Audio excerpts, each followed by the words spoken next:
Welcome to Writers Blockbusters, a show where we treat the final edit of the movie like the script. I'm one of your hosts, Bob Rose, at Thundergrunt Bob on all the dumb social media, and right now, Jamie is going to introduce himself. Hey there, I'm Jamie Nash, and I am the writer of the Save the Cat Writes for TV book and the Save the Cat Beat Sheet workbook. You can buy both on Amazon. I'm also a screenwriter. You can watch a bunch of movies, go look at my IMDb or do something productive. Go. Okay, Jimmy. I am Jimmy George. I am a screenwriter and script consultant, and my Twitter handle is @JimmyRGeorge. And today, surprise, Jamie, we're going to talk about Teenage Mutant Ninja Turtles 2, The Secret of the Ooze. We're not going to do the fan questions. No. We even have a guest host. Vanilla Ice is coming on. Yeah. Wow. Welcome. Awesome. What is it? Mr. Van Winkle. No, kidding. I'm just going to hit the mute button now. Yeah, Jamie, could you even talk about it from memory? I could say Raphael or something like that. Leonardo. Right. I could. I wonder if I could like fake it, like for. You probably could. I bet you could fudge through it. Yeah. It's not like it's a brain buster. Yeah. You could talk about escalation with Super Shredder and. Yeah. Yeah. Double mumbo jumbo with the ooze and all that. Okay, we're not actually doing that. We just know Jamie, if you listen to our Ninja Turtles episode, famously Jamie was not. We forced Jamie with that one, so it's fine. We're gonna do our first ever listener questions episode. I guess that's what we're calling it, listener questions. Sure. Okay, I got to put something on the thing, on the image for the episode. Listener questions. All right. We've never done this before. This is our first time, so give us a little bit of leeway here because we've always had a movie to talk about or something. This was sort of my dream, so I didn't have to do any research coming in. I could just come in and answer questions. The only way I think it could be more me and Jamie's dream if they asked us questions that were just wildly not about movies. Right. Exactly. They just asked us about our life. What car do you drive? Yeah. What's your favorite ideal sushi order? Like stuff like that. That'll be the next one. It'll be Raiders Blockbusters AMA. Ask me. Yeah, that'll be the perfect. Right. Okay. So this though is Jimmy, Jimmy's in charge of the email, and so he compiled very diligently all the questions that we wanted to answer, basically. Yes, I made a book report out of listener questions. Right. So like these all do have to do with the normal content of the show. It's not us talking about food or something. Jamie's favorite taco place. Yeah. Or whatever that would be. Yeah, I don't know. I don't think I have a favorite taco place. It would, La Palapa, Ellicott City. I don't know. I don't even order tacos there. It's just the first thing that came to mind. As long as you don't say Taco Bell, you're good. Yeah. And we're gonna like first just to everyone that did send in questions, just because we don't read it doesn't mean it was bad. We just probably covered it on something else, right? Yep. Like it's not an insult or anything. It's just we got to do this in a certain amount of time. Yep. I'm gonna read the questions, and let's do it. I guess. Let's do it. Yes. We've never done it before. First, do you know when you read the topic headings? Do you, Jimmy? You didn't mean for that. No, that was just to organize it. That's just organized. Okay. So first question. You sound like Anchorman or something. Yeah. Right.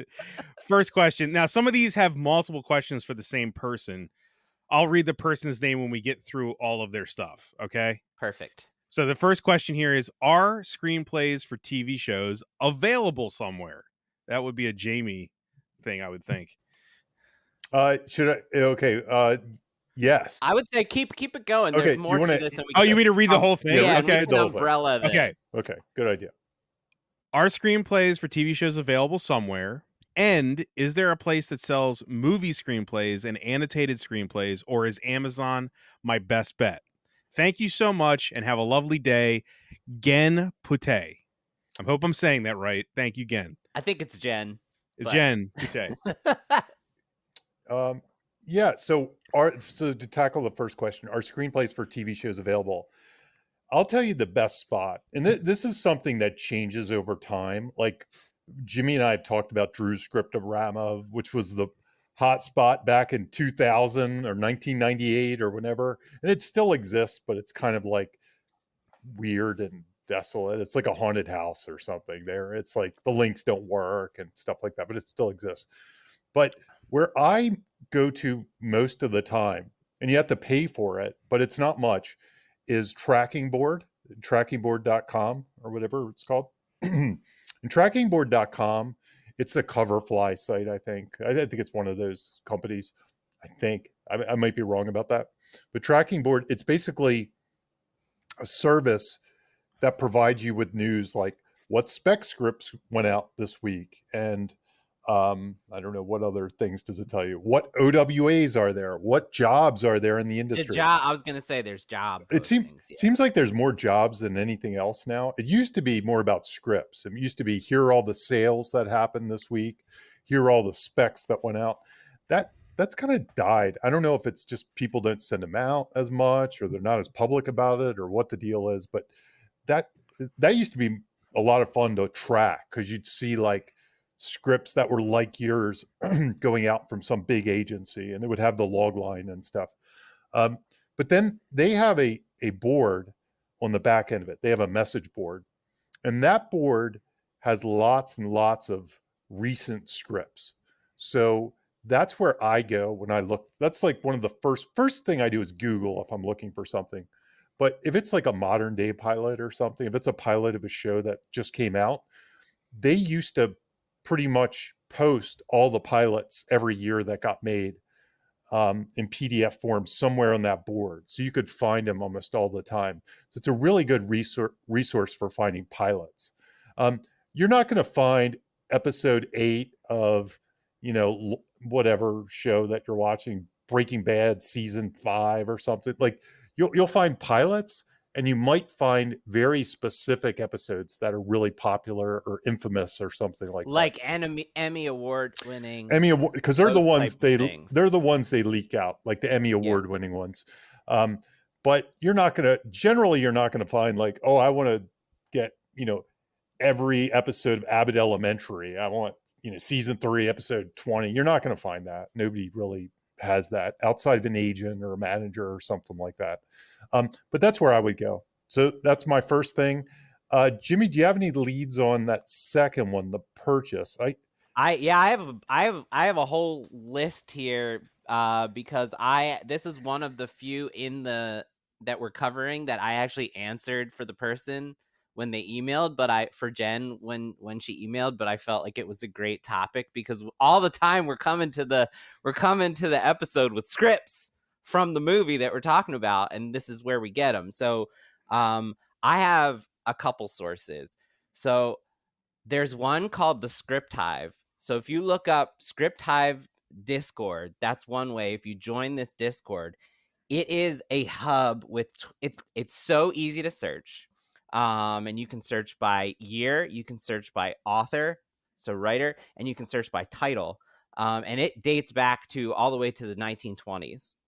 It is the Script Hive, and if you join their Discord, you get access for free, but you have to stay active in the Discord, or they have a Patreon, and I think their $5 level gives you access to the Hive as well. And they have almost 20,000 scripts in there.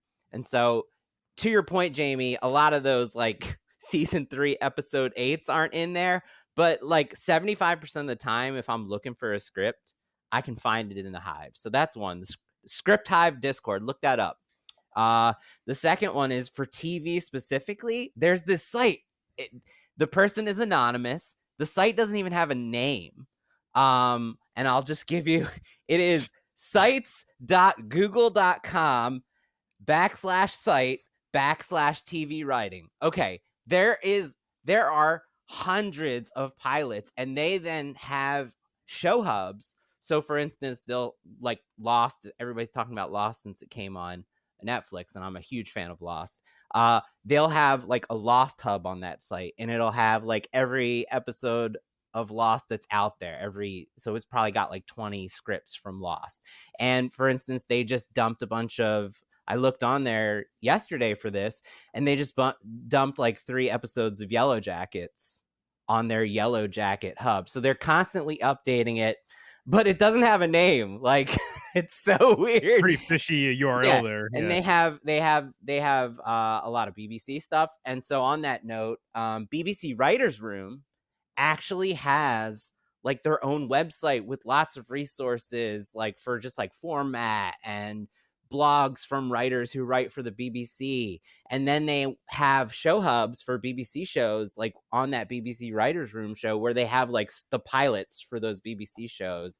And they even sometimes have like 5 or 6 episodes, like the Black Mirror episodes are on there, even though I don't even think Black Mirror is BBC. There's like Netflix. there's like 7 episodes of Black Mirror on that BBC Writers Room. So check that out. It's just look up BBC Writers Room on Google, and if you can't find it, ask me and I'll give you the link.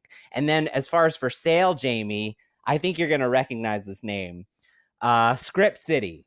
ScriptCity.com. Yeah, that was the one I was going to say. Yep. This has been around since the 90s. This is like the OG place on the internet where you could buy, and they used to have just like, you know, VHS catalogs. They used to have like a catalog where you could just like flip through and check your, you know, the scripts you wanted and send in a mail-in form.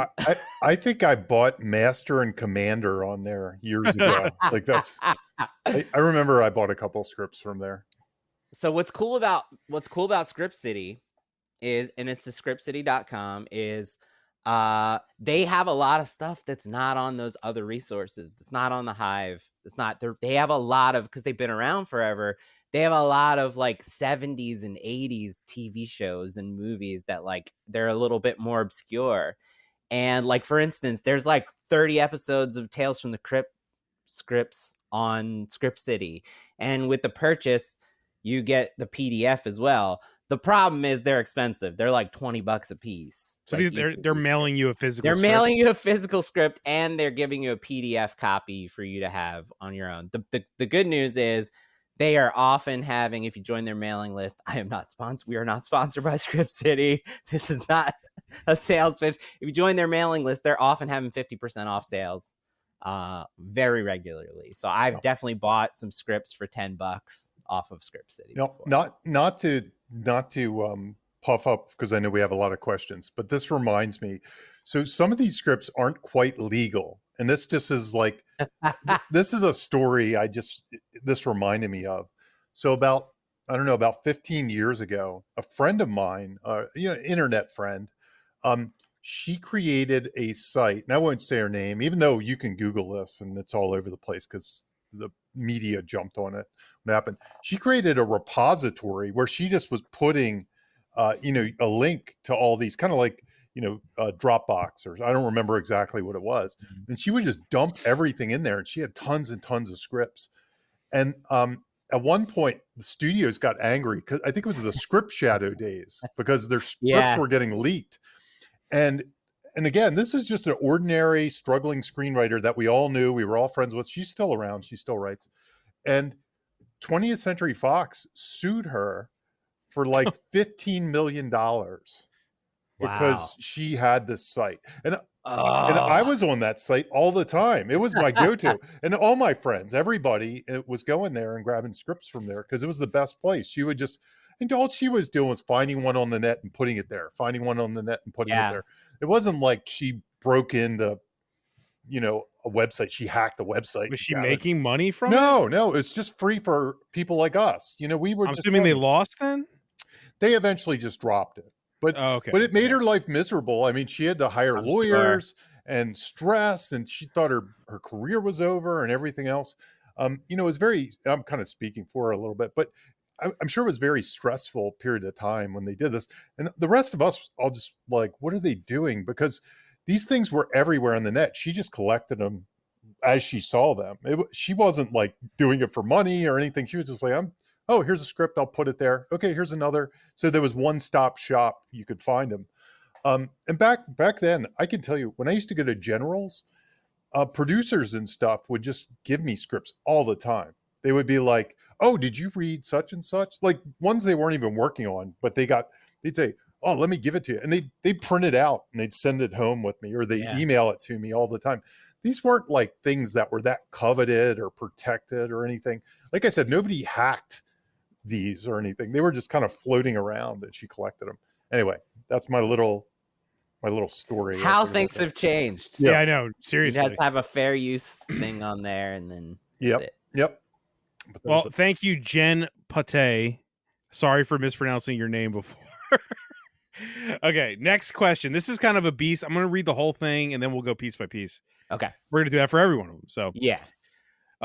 you guys talk about writing for features and TV, as does most material on screenwriting. I don't think I've ever heard anything about writing short films. One, from the creative side, can you talk a bit about how to approach writing for shorts?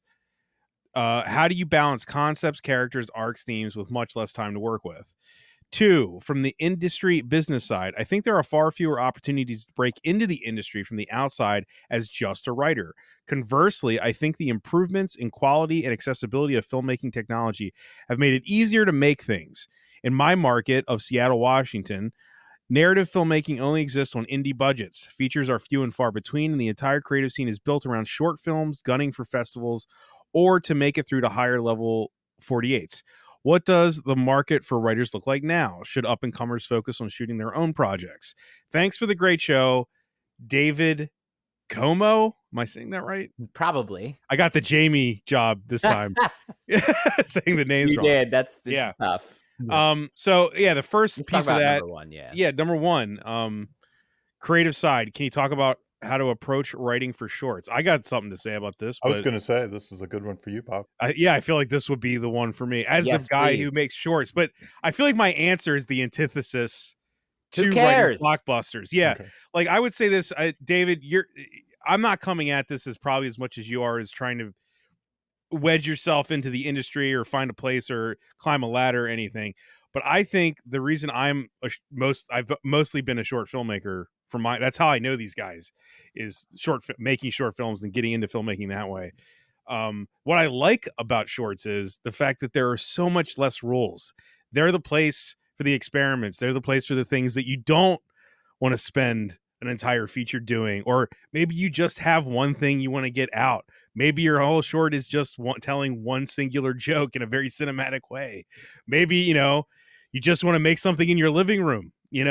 A short a short, unlike a feature, because on the show, Jamie's written 2 Save the Cat books. There's all these suggestions. There's structure. We could talk for hours. We've done 121 episodes on the subject. But with shorts, it's kind of like that's where you do what you want to do and show what you got and give them a flavor. A lot of people, I'm not too big on the shorts that are just one scene from a feature that are a pitch for a feature. I don't like watching those that much. I get why they're made and I get why you're doing it. But to me, that's not a complete thought. I like shorts that are a complete thought, but they can be delivered in any way, any structure, anything. And I think that's the magic of that format for me as a creative. But I feel like I feel like he wants to say, like, how do you use the short to climb a ladder? And that is a more difficult question. Yeah, and I don't think, I think I probably know as many people that broke out, or more people that broke out writing a spec script, as hard as the market is, as did writing a short or creating a short film and broke out. Like I can't say that there's so many more people that made short films that became famous that I know personally, than writers that wrote screenplays. It's just as hard either way. I'm trying to think, like, as far as famous directors that became famous from shorts, Fede Alvarez, Yep. The Don't Breathe guy, he made a CGI robot short and Sam Raimi loved it, and that's how he got to direct Evil Dead. The Lights Out remake. guy. The Lights Out guy. The guy he directed Shazam. Shazam. Is there anyone else that there are a lot of people? There's a lot of there are a lot of people that like made him as proof of concepts that then got made. Like I don't know, anything from Sam Raimi to making his first Sling Blade, whatever. I mean, there's a lot of those out there, but there's also a lot of like it's a much smaller group than screenwriters that wrote spec scripts that work out, Absolutely. Yeah. So I just think making shorts is kind of good for the soul. If you're a creative filmmaker type, you just want to do it. You want to do it. Could it break you into career? Maybe. I think you'll learn a ton from filming anything. You'll learn a ton. So I think it's a great idea. I wouldn't necessarily approach it like, oh, it's my secret approach to getting in. I just think it's good. It's good to do. You'll know if you're the type of person that just wants to get something made, you'll just make it. It won't be really strategic. Like if you loathe making a film, but you're doing it to break in, then that's not the right idea. I don't think that will translate to the short if you don't want to actually do that. You know what Yeah, I it mean? Like won't. the short won't be Right. any fun. Nobody wants to see that. And honestly, his second question, second half question here is, how do you balance concepts, characters, arcs, themes with Yeah. much less time to work with? That's what I was trying to say before, is like, there is a way you can make a condensed short with structure and everything, Yeah, but I've done it. there's not. I've done it. I've done it sort of. Mhm. Like I tried to make like an entire B movie in 12 minutes. I've done that. But Yeah, so I teach short film, classes at the yeah, college level. And here's the only advice I give. So I have used Save the Cat to write a short. And I've used it for all my anthology films and my 48 films. So if you watch VHS2, some of the other things that I worked on anthology wise, if you watch, I have a couple 48-hour film projects. I use Save the Cat for those. I just because those stories are true stories. I approach them like they're episodes of television. They're like anthologies or Twilight Zone episodes. But like Bob said, shorts can also just be a joke with a punchline. They can literally be set up, joke, and done. And that's, I mean, I'm someone who has won like 10 of those contests in my life. yeah. And trust me when I say, the people who try to do like a dramatic short with character and themes and everything always lose to the people who are telling a joke Yep. or having fun or doing something that's visually stunning. Those are the ones that catch people's eye, because you only got 10 minutes. Yeah. And 10 That's- minutes is even a little long. I mean, some of them Yeah, are 5, 4, five, 3, yeah. 2. 5-second films 5 sec- is really yeah. famous on the YouTube, right? Lights out. You can apply a Save the Cat structure to that, and I do it in my class. I say, look, here's the Save the Cat structure. If you're interested, this is the way you can use it. But you don't have to. What I teach in my classes, and I think we talked about this on one of our episodes, is Freytag's pyramid. So Google Freytag's pyramid. It's really simple. You set up a conflict. The conflict escalates. Something happens. It ends. That's kind of the structure. That's that simple. I intentionally never talk about my shorts on this show. Like I don't, like at the end I never promote them and stuff, because I don't feel like stuff I make would be consistent with our listeners much. And that's okay. I'm not insulting anybody, and I'm not saying, I'm insulting myself more. But all my shorts are extremely silly and stupid, but they all have setups and payoffs. They're in there. I promise. I bet, like, that's the one thing I say that might be the most important thing I try to do, is I set something up, I pay it off, and everything else can be whatever I want it to be. And people usually respond pretty well to that, as long as you're paying it off. Bob shorts are awesome, by the way. Look them up. They're fine. Fucking Time Crowave, dude. Time Crowave. Time Crowave has slow. Time Crowave has all setups and payoffs. God, It's all setups and payoffs in there. Trust me, if you love the show, you're gonna love Bob Shorts. I have something that I want to add. I'm very passionate about the bottom part of this question, because it's kind of multiple questions in one. He asked, should up and comers focus on shooting their own projects? So I wanted to hit on this one. I say yes, gigantic yes. It's maybe not shooting it yourself, but it's building a team of like-minded collaborators. And how do you do that? David in his question mentioned, 48-hour film fest, 72-hour fests. That's where you meet your collaborators. And then if you click, you can help each other with each other's projects. That is like what Script Butcher was born out of for me. Like, people would help me on my movies, and then I would do like script notes for them before I ever was officially Script Butcher. How I Met Bob was my partner and I at the time made 2 shorts for the Baltimore Sun short film competition. There was like few little prompts that you had to do, and we made them in like 2 days. And then those shorts we entered into the Baltimore City short film competition. And so we had shorts against Bob shorts in competition at the film festival, and that's how I met Bob. And how I met Jamie was doing a do-it-yourself first feature film. What's that film, Jamie? Two Front Teeth, I guess. Two Front Teeth. Okay. So Chris LaMartina, the guy I've made a bunch of movies with, he was a PA on Jamie's movie, and that's how I met Jamie. So I met both Bob and Jamie from the process of all 3 of us doing it ourselves, right?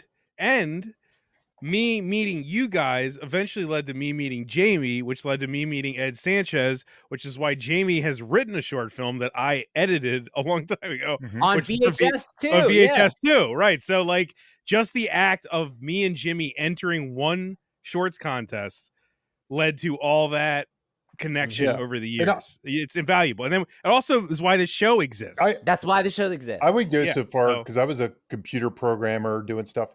The reason I started to screenwrite was because I wanted to make my own stuff. It wasn't because I wanted a career. I had a career. I was like, it's just I learned to screenwrite trying to make stuff, either shorts or features or anything else. So it was, and that's what I mean. Like, if you're the type of person that wants to make something, you'll probably make it. It's And if you're not, if you're just the type of person that wants to write and hand it off, you probably don't need to make anything. I don't know what, you probably, but I just think it's like you should try. Yeah. Give it a shot. You can tell if you hate it or love it. I know that the second I helped a lot of people in their movies for a long time, and the second I started making my own shorts and stuff, it changed my whole perspective. And I know what the aspects of filmmaking that I fell in love with more. I'm not a screenwriter like Jimmy and Jamie are. I write my own stuff and that's it. And I'm not trying to sell it or anything. I come from a different mindset. Like Jamie, you said something earlier, to feed the soul. Mm-hmm. I'm writing stuff to feed my own weird soul when I do that stuff. Absolutely. And that's kind of what I'm aiming for. And I like the way I capture images or the stupid way I edit stuff. That's why I'm doing it. You might find that you just want to write. You might find you might hate the editing process. You might hate shooting stuff. Mm-hmm. Yeah. You might hate being on set. So you got to figure that out for yourself. Mm-hmm. Yeah.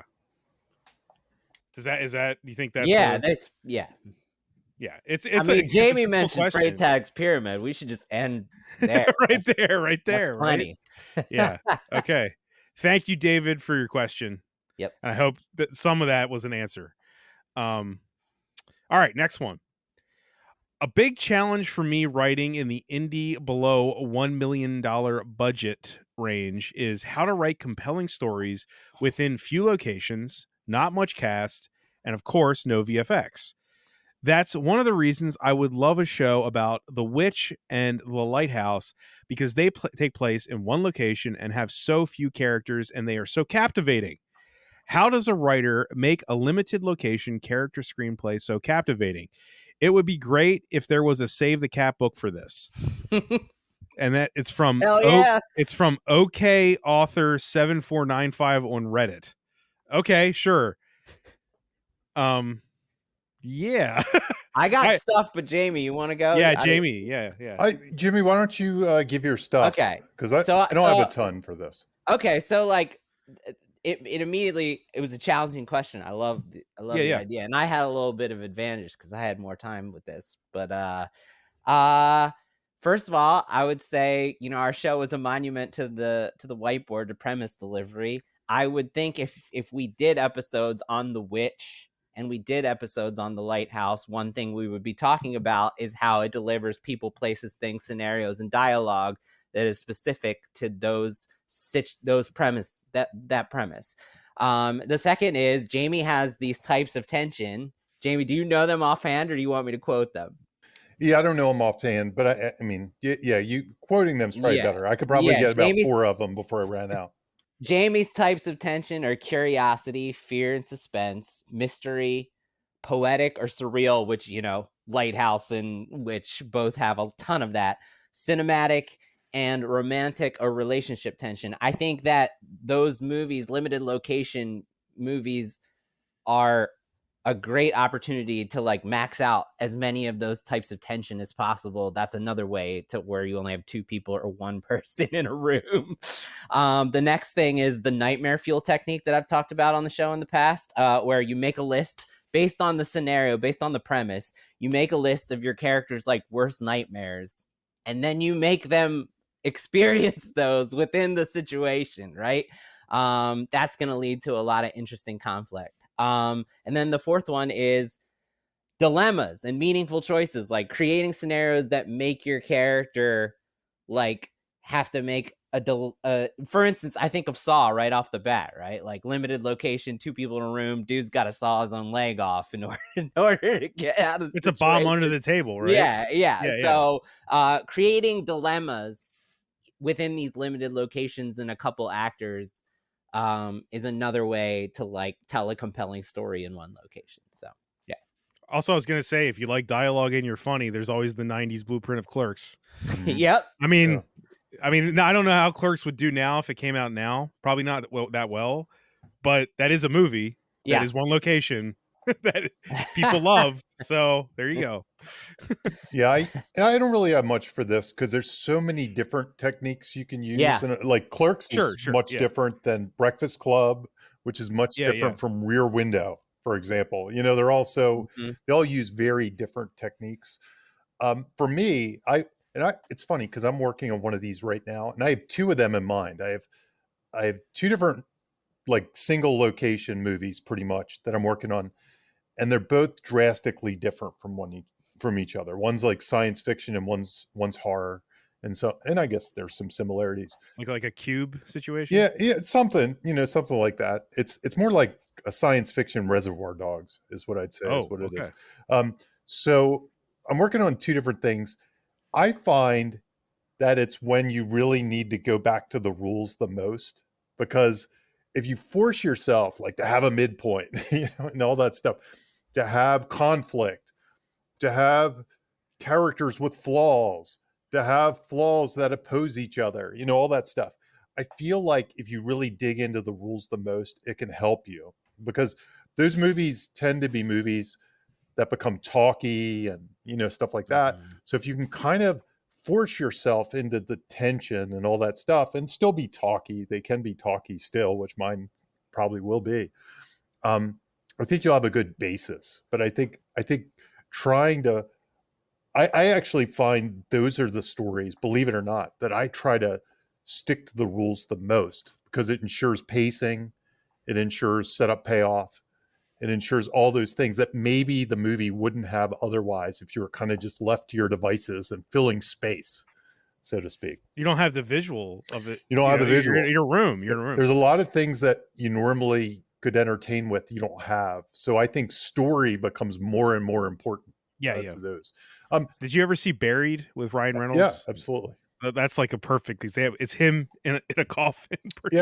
And some movies like My Dinner with Andre or Clerks or something might get away with other things like jokes or acting, just the drama of it. It depends on your premise. It depends on the premise. Yeah. I think that, it's all I got. You guys. Yep. Yeah. Thank you, author7495 on Reddit. I'm guessing that was under one of our episodes. No, they DM'd me. Oh, nice. After posting one of the episodes. So. Nice. Yeah. Okay. Next question. I often hear a sentiment in Hollywood about negativity toward Blake Snyder's ideology. Question is, do you all, being way more dialed into the industry than I, still feel that, or do you think the stigma regarding cookie cutter or blueprint methods is chilling out a bit? That's from Jerome Weingand. I hope I'm saying Weingand right. Sorry.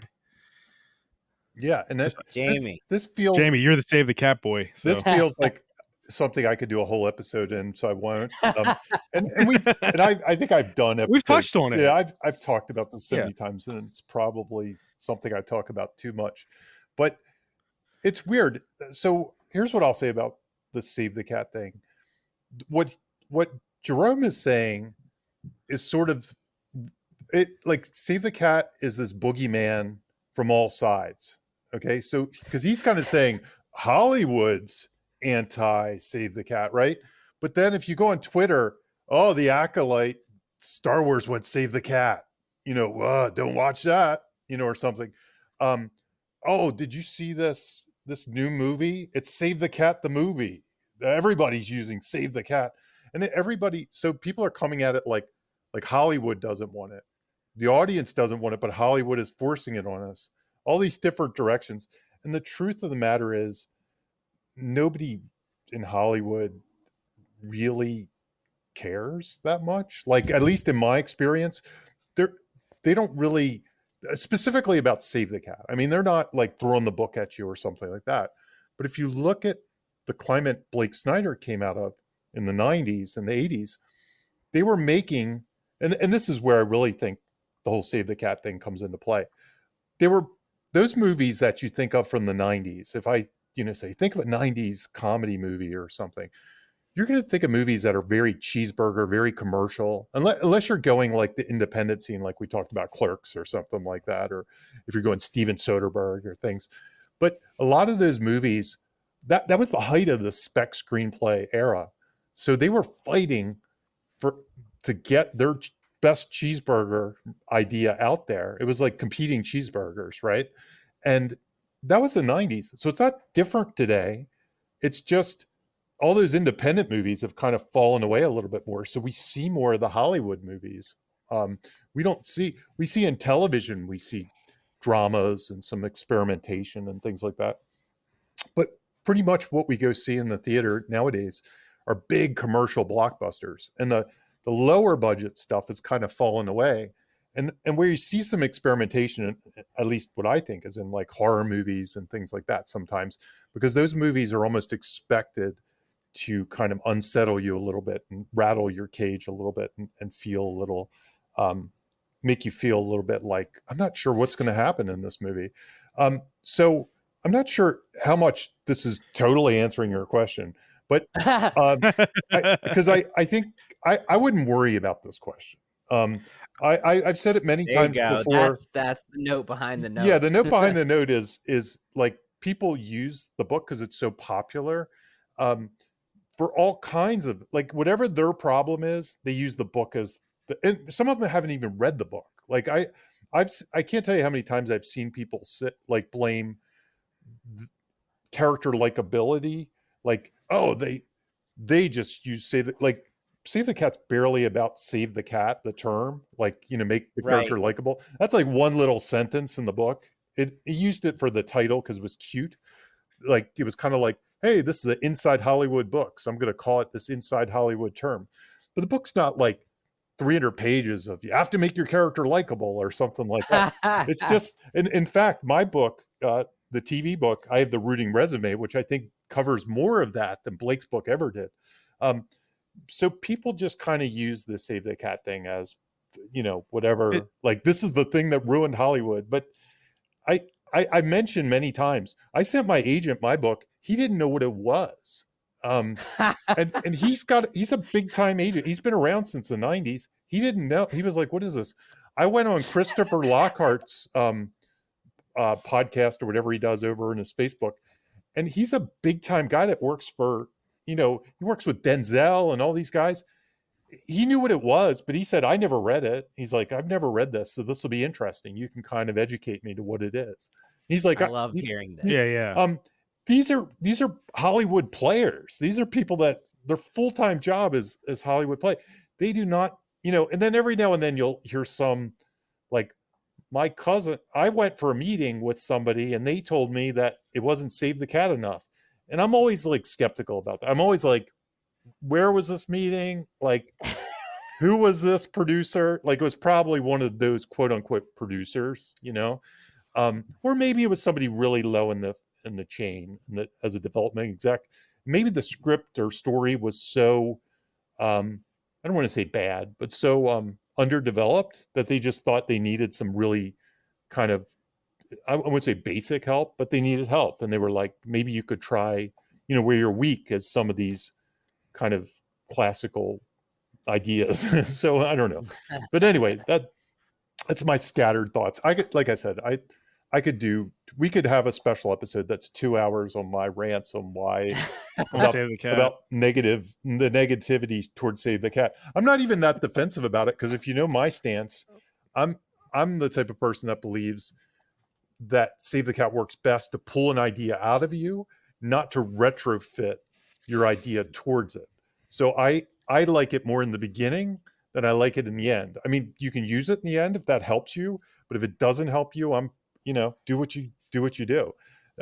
So I'm not even Your guidelines, not rules. Yeah, which we I'm not said Rules, before. not rules. I'm not Yeah, somebody not that rules. sits there with a checklist and says, "Oh, you don't have an All Is Lost on page 75." I'm more like, "Oh, you're trying to work a story out. This is a cool way to start. Here's a way. If you're not like feeling it, try this." But I wouldn't worry about that question.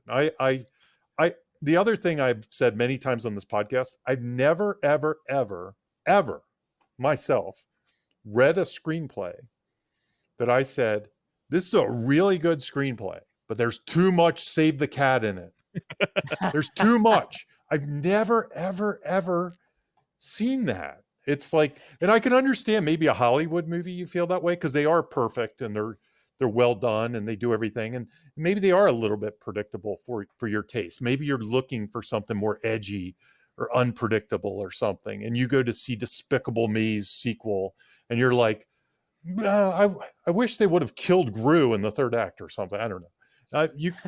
Maybe that's your style, but I personally have never read a screenplay that I said, this isn't good because there's too much Save the Cat, or this would be better if you just didn't do structure. You just kind of did whatever you wanted in the midpoint and stuff. Never. I personally have not gotten to that level. So maybe it's a taste thing, but I can say that's.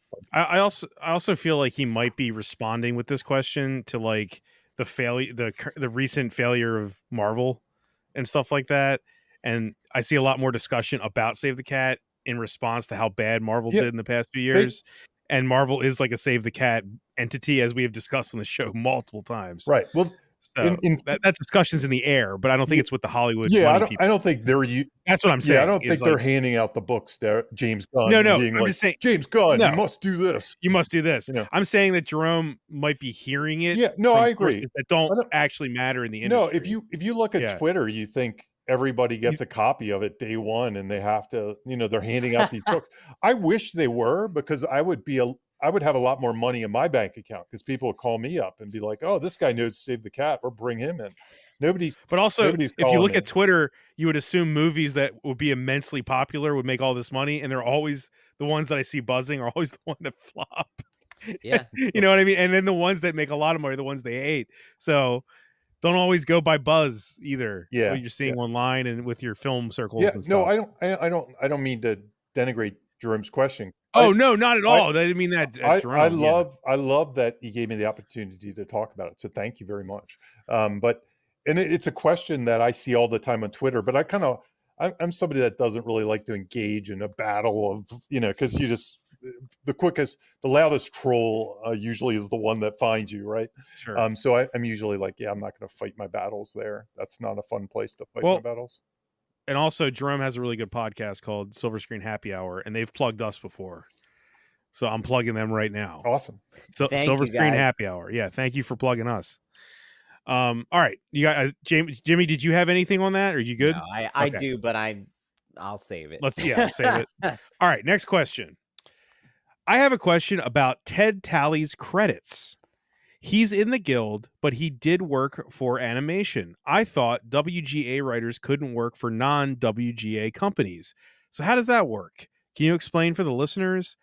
Are we going to find out Aaron Sorkin is writing something for Pixar? This is from a northern squall on Reddit. I mean, I didn't know we had Reddit questions. Yeah, man. That's cool.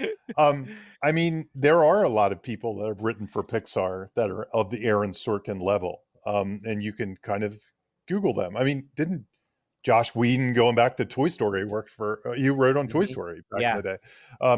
but that, you know, and that was when he was deep in the, probably was coming off Speed or something like that, you know, at the day.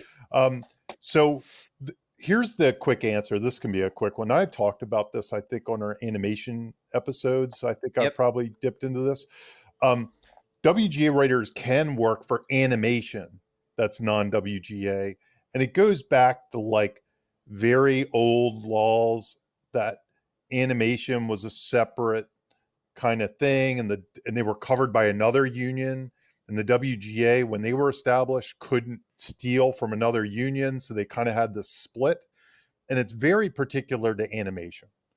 There is an animation guild. You don't have to be in it to work for animation unless there's some deal or something in place. And some animations are WGA. It's just what the production companies choose to do. So like, I think I'm going to say this as it might not be true, but Family Guy or The Simpsons, some of those TV shows, I think they're WGA, for example. And some movies could even be WGA, but they don't have to be. That's the one loophole.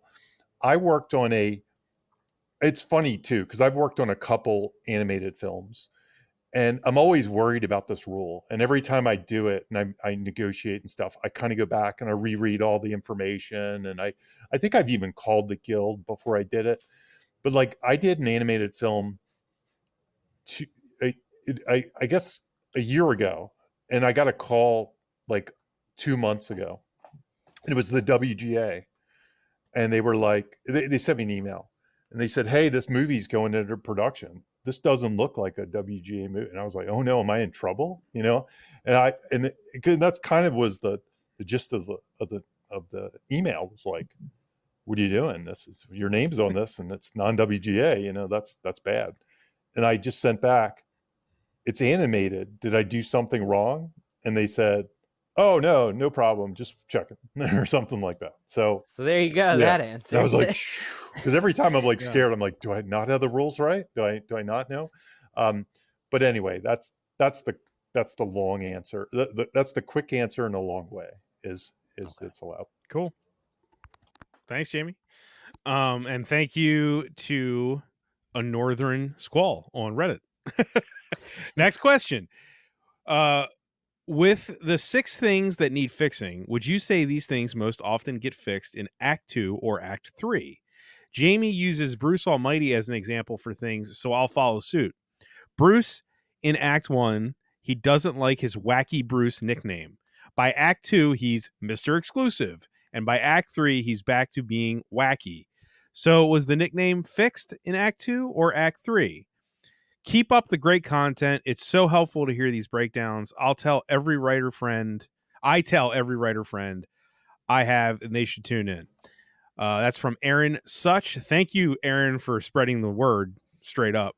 And who wants to answer that question? Should I first? let me explain the things that need fixing, and then we'll... Sure. Yeah. I think that helps.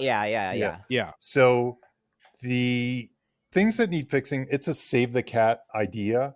And it's basically that a hero is flawed, and during the setup, which is usually like the first 10 pages of a movie or the first 15 or something, depending on how you go, it usually establishes their ordinary life before the story happens.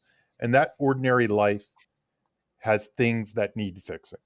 Okay, so it's messy, whether they're their finances, their relationships, or stuff like that. And Blake says they generally fall into 6 different categories, which are listed here. I'm going to read them to you. Number 1, changes in attractiveness and or personality. Number 2, false beliefs. Number 3, strained personal relationships. Number 4, not being entrusted with responsibility or not able to handle responsibility. Number 5, being invisible to key people or seeking invisibility. And number 6, others don't believe in you or you've given up on yourself. And I'll let Jimmy answer, but I'll say one quick thing is this note, the things that need fixing. When I do script consulting, which isn't as much as Jimmy, it is one of my most common notes is to say, look into this things that need fixing. I think you need to work that into the setup. A lot of people skip over this step. And it really is key to kind of like what's the word? It's like manifesting the character's flaw, like showing, Right. not telling, or something like that, as opposed to just having a flawed character, but showing how their flaws are messing up their life. I think it's really a key to that. Bruce Yeah, a has lot of people do Bruce a has a lot. few of these, right? Yeah, that's the thing. Yeah. So to Jamie's point, and then I'll continue on to answer the question specifically. To Jamie's point, yeah, a lot of times there's like one thing that needs fixing in an amateur script, and there's not these layers of a human that all of these suggested things that need fixing, because it could be other things than this. These are just generally what most people relate to very easily. You know, it's sort of another version of the rooting resume, right? And the rooting resume expands on these things that need fixing, really, if you're doing it right. But yeah, to his point, we haven't talked about this on the show before, by the way. We haven't really talked about tracking the things that need fixing, which I think we should at some point. Think about it. You have to think of them like mini character arcs, right? There's and I'll give you an example. Like, well, Groundhog Day, Phil has many old ways that are the wrong ways. He doesn't just have one thing. It's his selfishness, like, creates other problems that are these things that need fixing. And then what we do is we see in the setup, we see like basically 6 different old ways.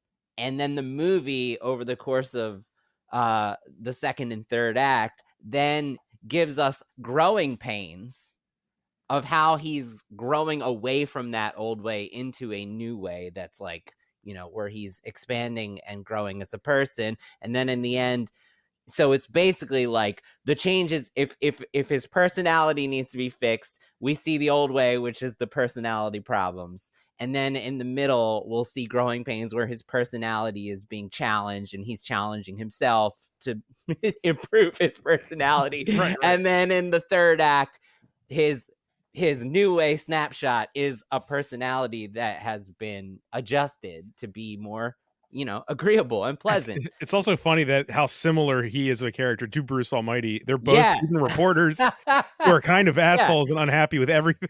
Yeah. So he's asking, does it get fixed in Act 2 or Act 3? It's a whole, it's an onion, right? Like, it all works together. So it's not just one moment, it's several moments that work together to do the fixing. And you might have regressions too, like in George McFly in Back to the Future takes multiple steps back after he's stepped forward.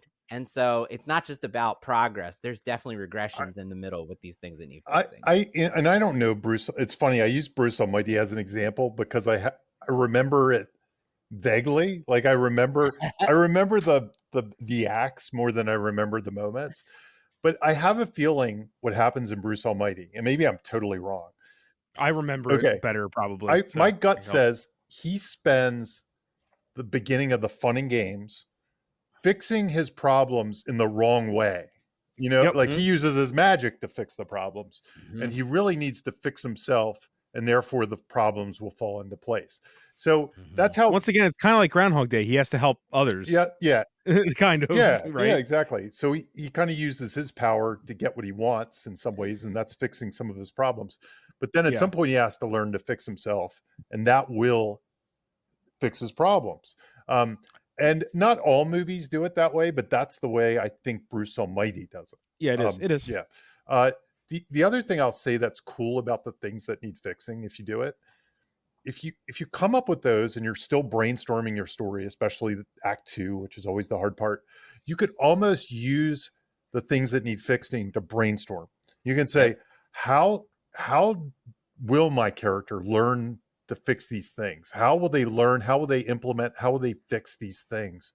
And you can kind of brainstorm like that path. It's like having 6 mini plots or something in your story.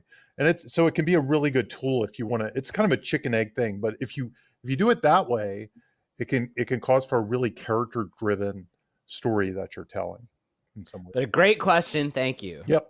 Yeah, it's a great question.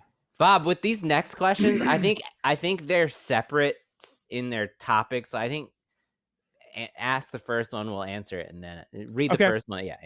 All right. So these are all from Mark Shady, is what you're saying. The Mark Shady section. Yep. Thank you for your questions, Mark Shady. The first one he asked, do you, the three of you, consider the importance of a character's likability a thing of the past? Yeah. Oh, Well, wait, there's more to it. Oh, Yeah, sorry. There's more to this question. Sorry. I've had some very recent conversation with frustrated writers who have gotten notes back from executives pointing out the main characters are not likable enough. From what I've heard from you guys, it seems as though the whole likability thing is old school and rooting factors are all you need. Would love to get your thoughts on all this.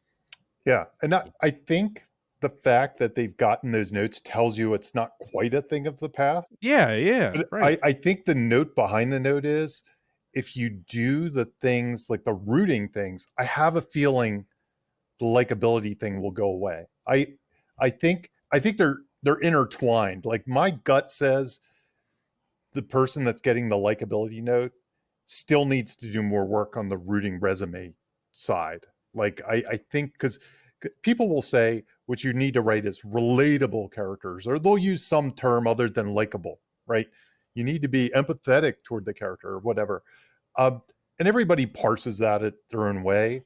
I also do think that character likability can be a catch-all for I just don't like your script. I've seen that happen before. Sure. I've seen it just happen. I don't care about the character or something. It's just kind of one of these random things people can throw out that I have seen it happen. But if you're getting that note, I would just make sure that your rooting resume is coming across and being communicated in the first 10 pages. Rooting resume, by the way, I guess I should talk about that. We're gonna talk about it later. Okay. It comes up but later. just super quick. It's an idea that is in the Save the Cat TV book that is just a kind of, it's like a bunch of different ways that your character is somebody we root for, that the writer communicates. This is a character you should root for. They're an underdog. They're super cool. They're fun. Root for them, or whatever it is.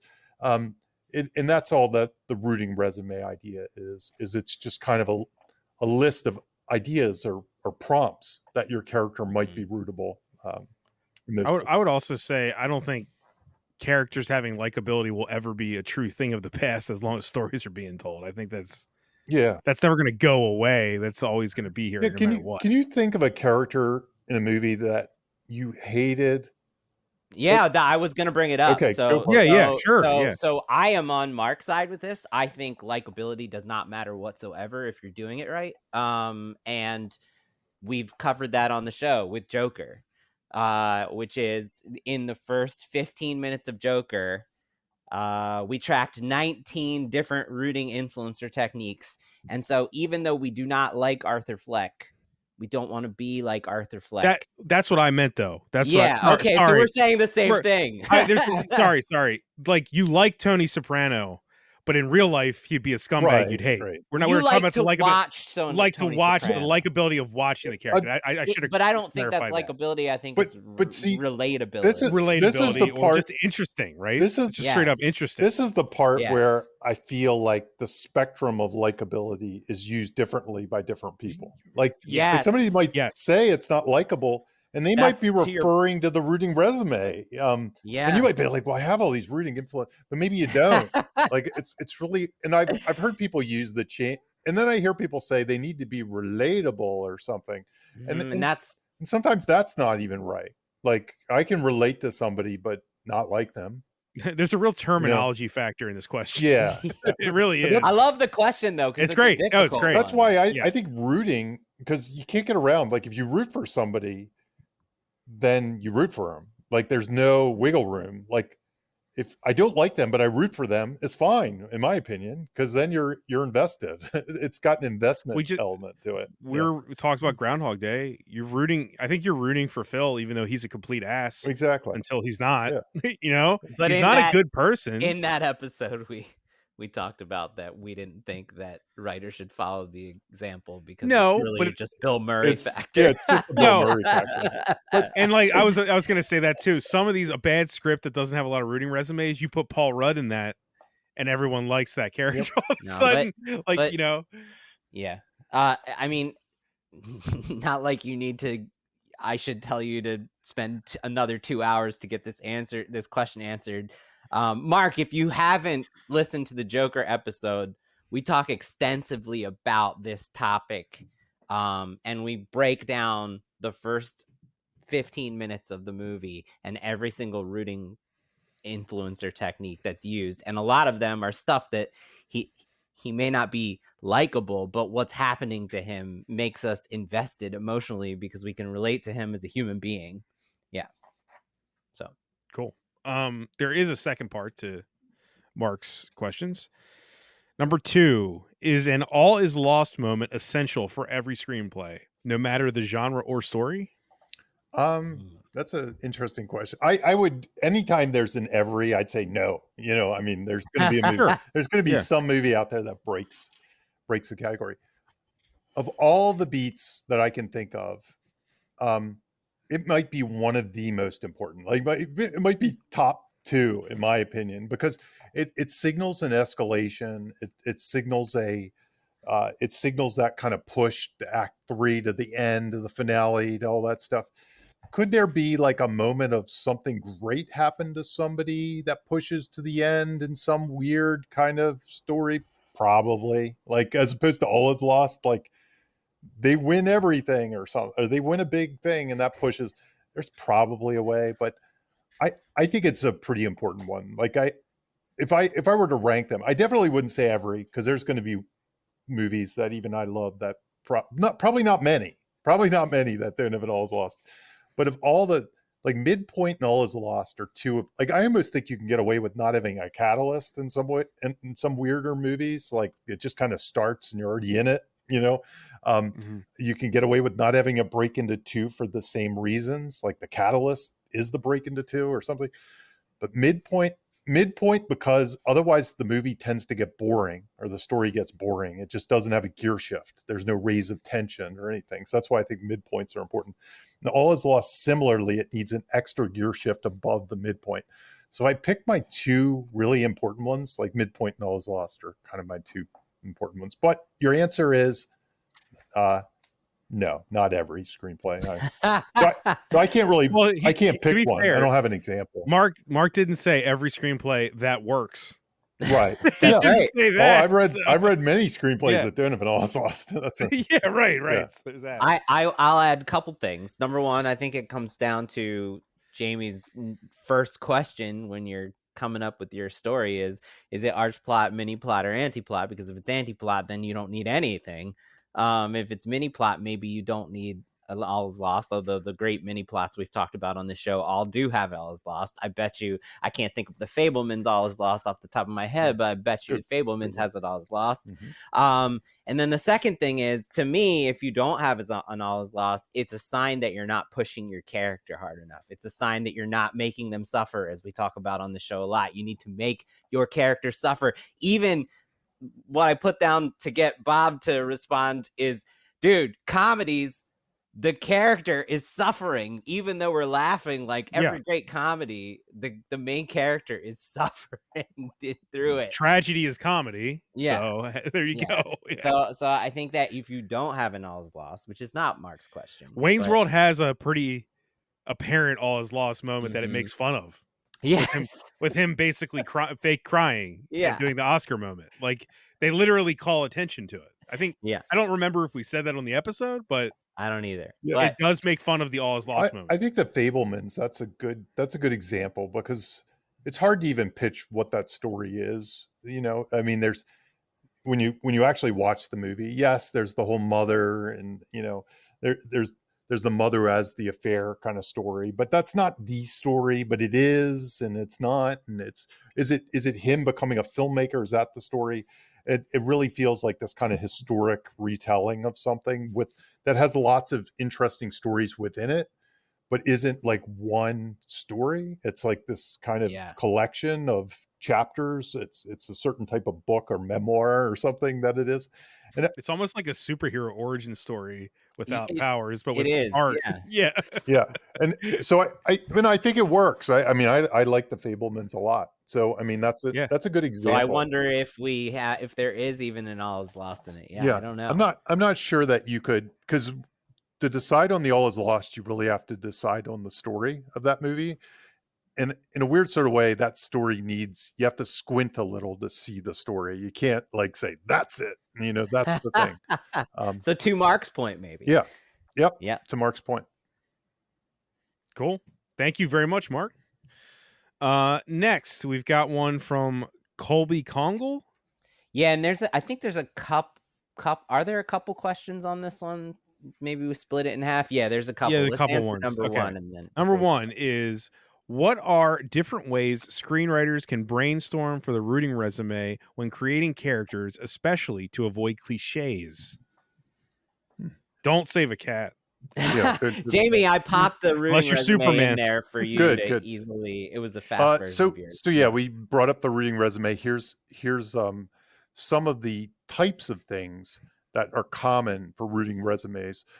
Number one, they're underdogs. A lot of the characters, a quick way to get people on your side is to show somebody being treated very unfairly in some ways. Like they should get the promotion, they don't. You know, they're ostracized by their peers. They, you know, all these kind of things are a good way to create underdogs. They have challenges of all kinds in front of them. And the Joker, he gets mugged by kids. He gets beat up by the kids. Yeah, and they make a sign and stuff like that. Right.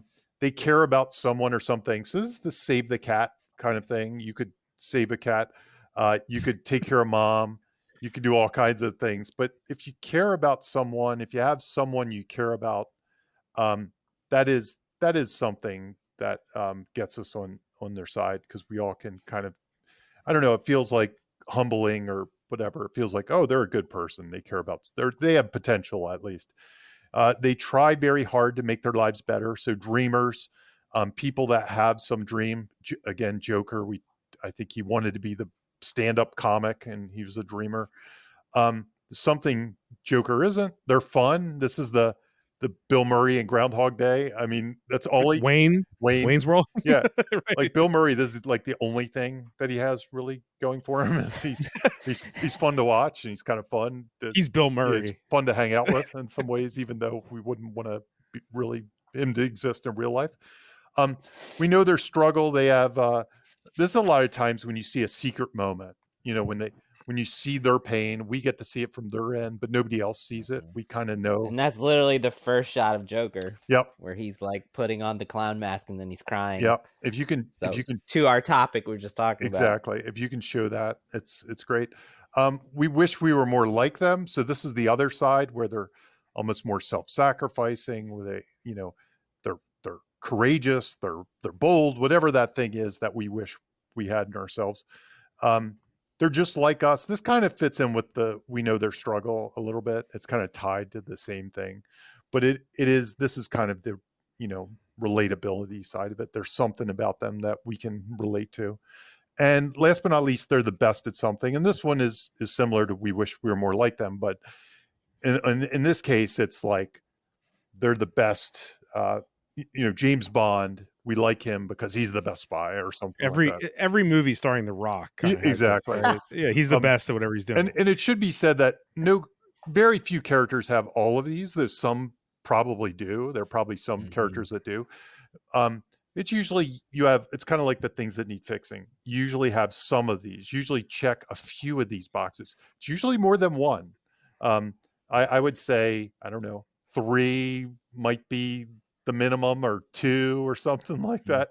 But you could get away with just being an underdog, I suppose. But you probably need a little more than that. Yeah, I mean, you could just have a guy who needs money because he's poor, trying to. Yeah. Right. Yeah. That's one. But if that person's a jerk, it's almost like you still need one other thing. You know, it's like you need one other thing to push this. And he has a mom he's caring for. Yeah, exactly.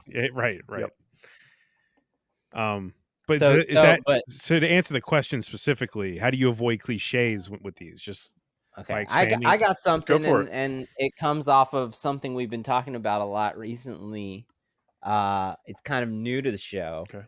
which is Jamie talks about this notion of tensity. Mm.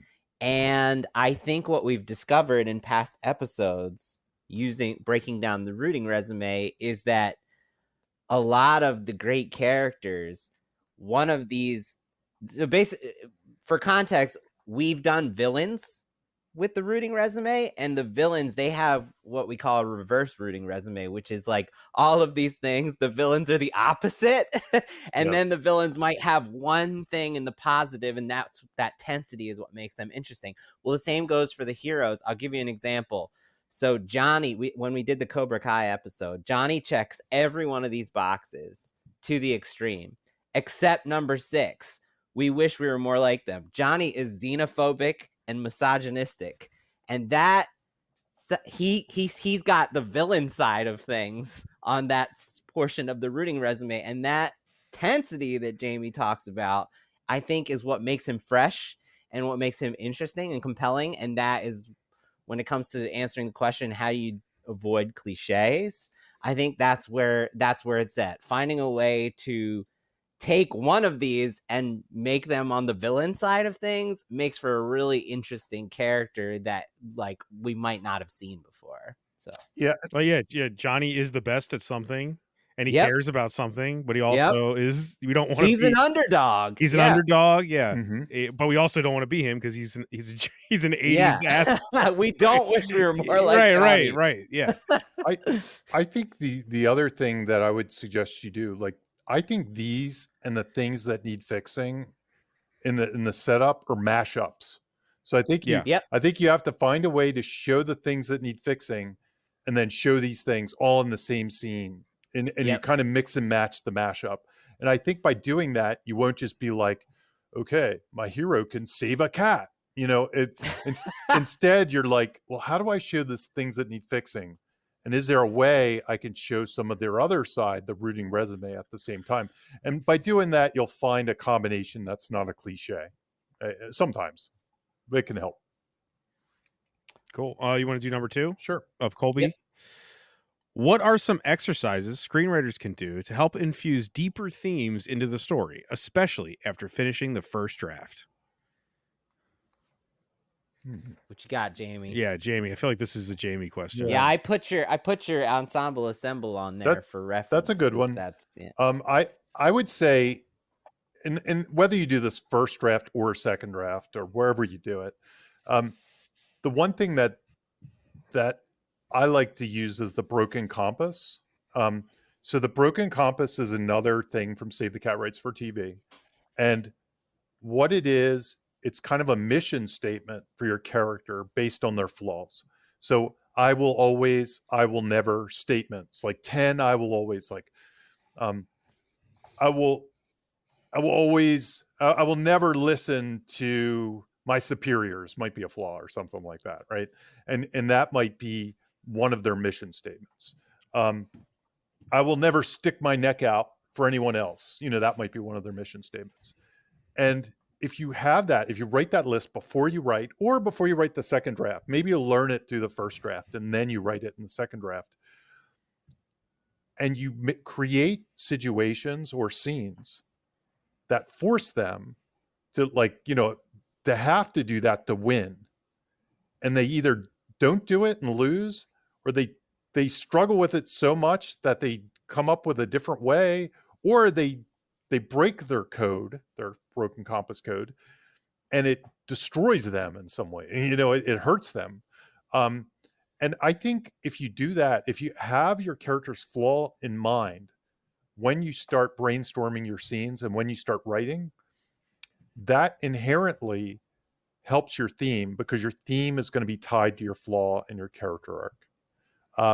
That's great. And then the other thing that Jimmy was nice enough to copy here is there's this thing that's very similar to that called, it's the ensemble assemble exercise. And this is when you come up with your characters, come up with how your characters relate to the theme. So in Save the Cat, theme gets translated to what's the character's flaw and what did they need to learn.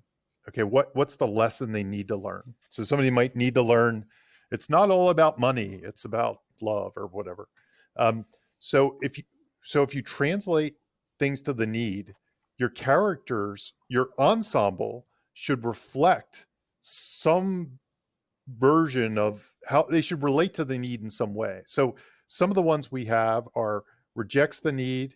So somebody that is like, no, I think that's the wrong lesson. Never do that. Takes the need too far, because a lot of times these things are on a spectrum. So somebody who is like, I'm trying to think of a good example. Do you have a good example off the top of your head? Like the well, if you've got someone with no confidence, and then you have someone who's arrogant. super cocky. Perfect. Yeah. Perfect. Yeah. Perfect example. And almost always the need is on the spectrum where it's, you could take it too far. You can take it too far. Teaches the need. So these are kind of mentor characters or people that just help in some ways. They kind of are a guide to the path to change. Lives the need is the other one. So these are like living examples. And a lot of times a romance character could be this, like the character might see somebody else and they're like, oh, their life is going good and they're doing it the opposite way than I live, and they learn from that. Then there's other people that need the need, like your character. They're on parallel tracks. Maybe they'll never learn it over the course, but they also need to learn the same thing. And last but not least is supports the need. So these are kind of like cheerleader kind of characters, I always say, like people that know they need to change and but they're not really sure how the character needs to change. And they're just kind of there to kind of support and stuff like that. But I think if you infuse your characters from the outset, or again, maybe when you get to the second draft, you say, how are my characters all functioning as far as needs and themes? Then you can go back and automatically when these characters interact, you're going to have either tension or learning lessons or moments to express the need throughout the story. And that's how you use that exercise. Yeah. Very cool. I think that Bob, answers. Yeah. Yeah, I think this next one we should skip because it's super long and it needs a very long explanation on the back end. So to keep it moving, since we've got... So go down to MacGyver movies. Yep, MacGyver moves. Yep. Okay. This is from Miguel Gastelum. I hope I'm saying that right. Mm-hmm. And both of these are related, so you can answer both of them. Okay, I'll read both. Yeah. Number 1, Jimmy talked about a technique called the MacGyver move. Is this a technique used only at the resolution in the final confrontation / battle? Number 2, Jimmy also said the MacGyver move is basically the same as the not so secret weapon. Is this specifically a third act solution? Something that is shown before the final confrontation? Beginning of Act 2, for example. That will be used or very useful during the final moments to resolve the movie? Okay, so I'm glad he asked that one because it makes it clear that I have been doing a bad job explaining this. So the MacGyver, for anyone who's out there who doesn't know, MacGyver was an 80s TV show that was basically the entire show was building up to this. You should have called it the MacGruber move. The MacGruber. That's how people would recognize it. We should do MacGruber. Yeah. We'll do it someday. Bob. Yeah, we should do it. Well, you have we all have lists. You can put it on there. I'm putting MacGruber on the list. Hell yeah. But anyway, the whole show, every episode was building to how is this guy going to like take a ballpoint pen and like defuse a bomb, and he was going to use his MacGyver move to be resourceful within the situation. So for clarity, MacGyver move can be in any scene. Bob, what's the Die Hard thing you just referenced in the Godzilla episode? At the end of Die Hard, it's a Christmas movie, or we're not going to argue that. But it's not the climax. It's just a scene close to the end. Well, it's when he hides the gun on his back using Christmas wrapping tape. Yes, it's MacGyver premise move. Based. It's a MacGyver move. Yeah, it's the movie. It's themed as the movie is. Yes, great. I'll give some other examples. This can be any scene. It's just the problem comes from where this exercise comes from. Is I read a lot of scripts, and basically the characters are not being forced to be creative, and they're getting out of the situation in a way that like anyone reading. Oh, look, there's a door over there. Script, yeah, right. Okay. It's like right. It's such an easy answer to how are they going to get out of this situation? What are they going to do? what I'm reading is one script after another where they the situation hasn't pushed the character enough that they have to be super creative within the situation. And can I give one that I watched last night that we've talked about? Sure.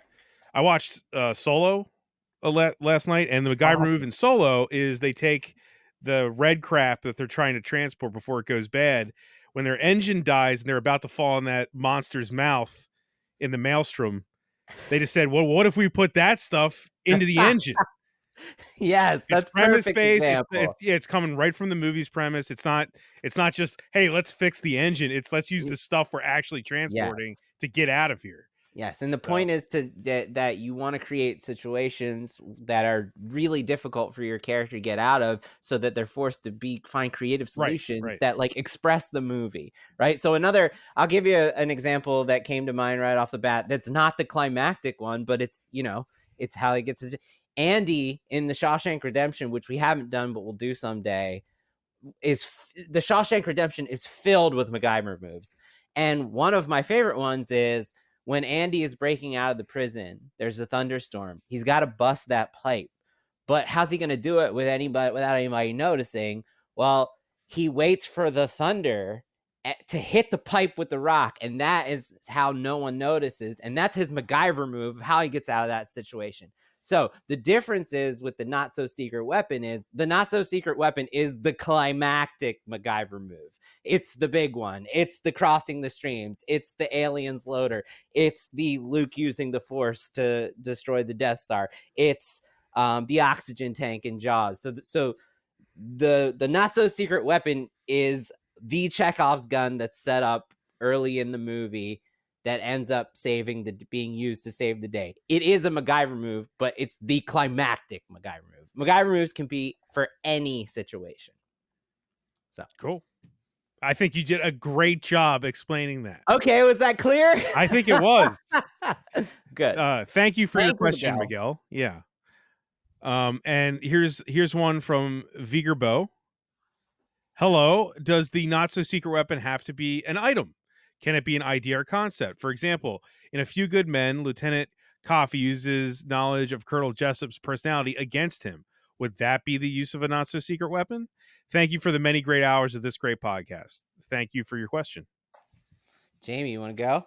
Yeah. I definitely think it could be an idea or something. I mean, use the Force is one of the ones we come up with a lot. And that's not an item. It's more just a technique, or I don't know what you want to call it. So definitely not. It's really just a payoff to something that brings resolution. In Nightmare on Elm Street, Don't Be Afraid of Freddy. Yeah. Is not just the concept of not being afraid of Freddy is and we're in genre movies. If you're in rom-coms or something like that, there's all kinds of, or dramas or things like that. My gut says probably the not so secret weapons are going to be more payoffs that are more not object based. Yeah, not object based, more knowledge or conceptual or something like that. I'm trying to think of them now. Well, liar, her age, and that's how he wins the case. In some ways, I wonder, like in something like The Wedding Singer, is him singing? Like, is that set up somewhere? That he does a song, or whatever. That's definitely set up. Yeah, she buys him the music. Yeah, but that's not an. It's not an item, though. Yeah, that is what he's asking. It doesn't need to be an item. No. Yeah, no, and on the topic of song, the example we've used is on the past in the show is Elf. The not so secret weapon is the best way to spread Christmas cheer is singing loud for all here. It's singing Christmas carols. Yep. So there you go. Yep. Yeah. Legally Blonde would be not an item, right? Right. It's knowledge, right? It's her knowledge of hair. Her knowledge of hair products. Hair care. Yeah, hair care. Right. So. Yep. Yeah. No, it does not need to be a thing. Great question. Yeah. Thank you, Viger. I hope I'm saying that right. We got another one from Miguel. How should the good news, bad news exercise be used in a script? For every scene, for every beat, only a specific number for the whole script. For example, the recommendation is to have at least 3 to 4 good news, bad news scenes in any script. Is that who recommended that? No, he's asking, is that what? Oh, is that the recommendation? He's setting us up to say yes. Yeah. Thank you, Miguel. Yeah. Yeah. Thank you very much. And I don't know. I don't really have any great answer for this. I do think good news, bad news can work structurally. I do think there's a version of it where you can look at like the fun and games and say good news, bad news, good news, bad news. I think it can work probably in the bad guys close in section, good news, bad news, good news, bad news. I think you could do it there. Generally, when we talk about it, we're talking about in some ways writing scenes, and often kind of our set piece scenes is kind of what we're talking about. I think you could use it for every one. I think you could use it for 3 or 4. I think it's just a technique that works in general. Some scenes it just doesn't make sense for because they're more build up, twist, pivot, end, or something like that. But usually when we're talking about it, we talk about action scenes. But again, I don't even think it has to be action scenes. It could be a dialogue. It's just action scenes are easy for us to track on the show. We're talking about it just as a brainstorming tool, just like everything with this. It's a brainstorming tool. There's no rules. You don't have to have 2, a minimum of 2, or you got to have 5, or you don't have to have any. It's just if you're trying to make a scene more compelling and you're struggling, this is a way to make it more compelling. Yeah, and I think a lot of action scenes, the sad part is I don't think people would recognize it in a lot of action scenes because they feel like action, because it's like pow, pow, 3 heads explode, pow, pow, 3 more heads. And it seems exciting, but it's really not that exciting. It's just body count, or something like that. Right. And the good news, bad news can give it more of a roller coaster, more drama, more fun. And I think when your scenes are falling flat, that's when you really need to go the good news, bad news technique. If your scenes just seem like a straight line, like to get to the end almost. And it goes with put your characters through hell. We say that how many times? If you're putting them through hell in an action scene, it shouldn't be just all good news. There should be plenty of bad news, right? Because they're going through hell. Yeah, it should be hard for them, or else it's not interesting. Right? Yep. Yeah, exactly. I think that's it. Bob, the next one I think we should skip over for time because it needs visual aid anyway, and it was going to be a tough one anyway. Okay, so I'll go down to 5 point. Yeah. Okay. This is a long one to read. I'm going to just read the whole thing. Okay. Okay. Hey guys, thank you for doing what you do. I love listening to your analysis and breakdown of films. It has been one of the most instructive things that I've discovered over a long period of my life as a writer. Thank you for listening. That's me talking. One, I listened to Barbie and Oppenheimer podcast recently, and I had a comment about Jamie's merging the 5-point finale into the fun and games beat in Act 2. After the Hightower surprise, Jamie mentioned an all is lost beat in Barbie when the young girls say that they hate Barbie. Does Jamie see that all is lost beat as part and parcel with the dig down deep beat, and should they be treated separately before the push into a new plan? Do you want me to stop right there and so you can answer? Or you want me to keep going? Keep going. Okay. If the 2 beats are really one comprehensive beat, it's a 5-point approach. If not, it's a 6-point fun and games. Number 1, gather the team. Number 2, storm the castle. Number 3, Hightower surprise. Number 4, mini all is lost moment. Number 5, dig down deep. Number 6, execute the new plan. I see. I was a little confused until you read it. So here's the part that's getting a little confused. The Hightower surprise is the mini all is lost moment in that. So I don't remember the Barbie one specifically or the Oppenheimer one, unfortunately. The good news is if you look on the Save the Cat blog, I wrote a blog on this using maybe Oppenheimer at least as an example. But generally speaking, the all is lost moment in the fun and games, that is the Hightower surprise. That's the thing that's like everything, our plan is going as planned, and it's not going to work. Now we got to come up with a new plan. So that's generally what I'm chasing when I do the 5-point fun and games. Gotcha. Okay. Do you want me to keep reading? Or just go to number 2? Go to number 2. Number 2. Yep. Okay. Hopefully that helps, Adam. Yeah. Hopefully. With the gathering the team beat in the 5-point finale, it seems that several elements can happen here. Heroes can gather the team, tools, tactics, techniques, and or transportation. Thinking Barbie here. In short, that beat might be more aptly called Gathering the Teas as opposed to Gathering the Team. Just a thought. I know you guys like having names that are both memorable and instructive at the same time. Gathering the Teas is a nice pun on the traditional term, and for me at least, it gives me more insight and versatility as I consider that beat. Yeah, and you're absolutely right. I won't change the name because it's Blake Snyder codified. Like that's the name he came up with, and he's dead, so he can't change it. So I'm not going to do it. But his gather the team for him was suiting up. It was all the things you say. It could be a planning session where they have, like in Star Wars, where it's like we have to hit this little spot on the Death Star to destroy it. All of those things are gathering the team. It's gathering the team. It's briefing the team. It's coming up with a plan. Sometimes there's not a team. Sometimes it's just an individual suiting up or gearing up. To me, it's almost like, I think it could be called gearing up or something like that. Or, it's the prep scene. It's the prep to storm the castle. But you're absolutely right. So if it helps you to think of it as gathering the teas, I think that works fine. As the you can't see your thumbs up, but right. Adam, Jamie is giving he gave you a thumbs Yeah, up. it works. And I was going to say, from my perspective as the non-teacher kind of, or the person that doesn't teach people script stuff in the three of us, I don't know terms that well. I still know the concepts, and I think that's all you need. You need the concepts. Yeah. You can name them anything you want. Sure. The name of the concepts don't matter. You can name this the widget concept, and it's fine. It doesn't matter. No, Adam's absolutely right with the reasons he has for it's a good reason to name it that. If that helps you remember it, please. Yep. I don't know the terms, Adam, is what I'm saying. I learned the terms from doing the show. I knew the stuff existed. I just didn't know what to call it. These guys know what to call it. So thank you very much, Adam, for that question. Yep. Thank you. Okay. Hi, Bob, Jamie, and Jimmy. Hello. I greatly enjoy your podcast. What is the best word picture for what it is like to go from a draft to a draft on a project?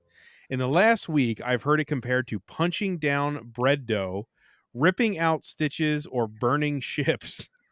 How do you conceptualize it, and what does this inform your process? Cheers, Megan Mong. Thank you, Megan. I got to read that question again. Yeah. What? Wait a minute. I love it. So it's just asking what I'll go for it. Okay. Yeah, okay. My Okay. answer is really purpose. boring. I have a very Okay. boring answer. So Jimmy, you take it. Okay, Yeah. well, we've talked about on the show, not just for rewriting, but for whiteboarding. And I think rewriting is the same thing. Squeezing that orange, squeezing all the juice out of it that you possibly can until it's this flat, like withered. It's got nothing left in it because you've infused your script, your story with all the juice that orange has. So that's one I would use. Also, cutting the fat off a piece of meat. I mean, I'm the script butcher. Like butchering is people. There are people who hire me who are like, please butcher it. And I'm like, okay. They're like, be literal, just butcher it.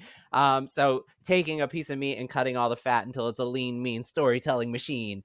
And then on the same idea, script butcher, which is a knife, just sharpening that knife, continuing to sharpen it up until it's a sharp enough script to slice through the competition. There you go. I love that the last question was about terms, and then this one's like even more so about I love terms.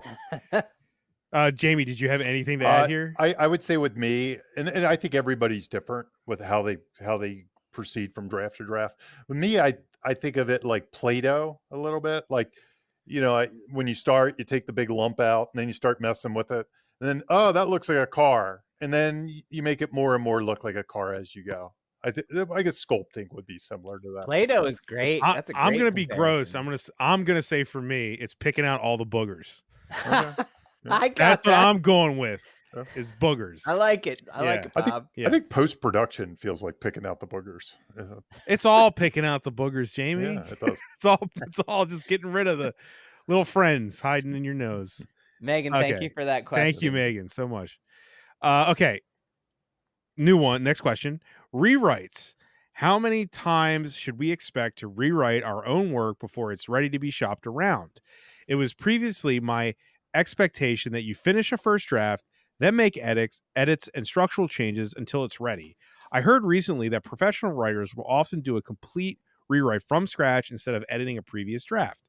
I'm so appreciative of the work you guys are putting out there. I really do love the pod, and even recently became a proud supporter of Bob Rose's Patreon to support the show. Thank you, Harrison Thompson. Harrison, thank you so much. It means a ton to me. I mean, I at the end of every episode, you hear my voice say, I've been producing the show for 7 years. So people like you, it means a lot. Thank you. Question. Who wants to go first on this question? Yeah, I think this is a very personal question. Everybody's going to do it different. Some people are going to throw away a draft and rewrite from scratch. If I did that, I would never survive it. Like that would just be like the worst thing ever. I had that happen one time by accident when I wrote Altered. My computer got stolen in San Francisco. Somebody broke in and stole my laptop, and I was on page 90 of the first draft of that script, and I never recovered it. So I had to start again. And that's the only time I've ever had that happen. Do you feel like it was a better version that you had to start from scratch? No. I just think I remembered it. Okay. I don't know. I don't think it was better at all. It wasn't worse, but it wasn't better. I just think it wasted 3 weeks of my life or something, remembering what I wrote and writing it really fast. So I'm not a fan of that, but I've heard other writers are fans of that. Like I hear a lot of the people that write by hand do it that way. They kind of write it by hand, and then because then you got to translate it and stuff. And it's kind of like that. My personal process, I feel like somewhere between three to six drafts are usually. But you're a pro, Jamie. Yeah, that's usually where I fall. My personal process is 3 to 6, and honestly, a lot of that's a business decision. I just can't be spending years and years on the same project, or I'll never make money. I'll never get anything out. And a lot of times I'm hired on assignment, and you really only get. Before you show it, you're supposed to show draft for draft, but there's 3 drafts that go into each draft I'm showing. It's not like, but I only might have 2 months to do it or something like that. So I can't do 20 drafts or something. I have to be pretty good. My first scripts, I will say, to your point, Jimmy, those I might have done 10 drafts on because I was learning so much, and I really didn't know a lot of the, like I was learning so much with each draft. And I think that's where this kind of idea of throw your draft away and redo it kind of comes from, because you learned so much that almost invalidates everything you do when you're early in the screenwriting process. And when I say early, I'm talking first 10, 12 scripts you write. It's like those might be 10 drafts or something, because you're learning so much along the way. But anyway, that's my answer to that. Yeah, it's a hard question to ask, because like you said, it's personal and it depends on the experience of the writer. You just said 3 to 6, even you're 25 years into doing this, and you still probably will do 3 to 6 drafts before you give it to you consider trying to shop and it. a month of outlining, or 2 months before leading up to it. Yeah, pre-writing, right? So I will give just an example from the movies that I've produced, self-produced and co-wrote. We would have a process where we wouldn't even consider starting to go into pre-production until we had done 3 drafts of the script minimum.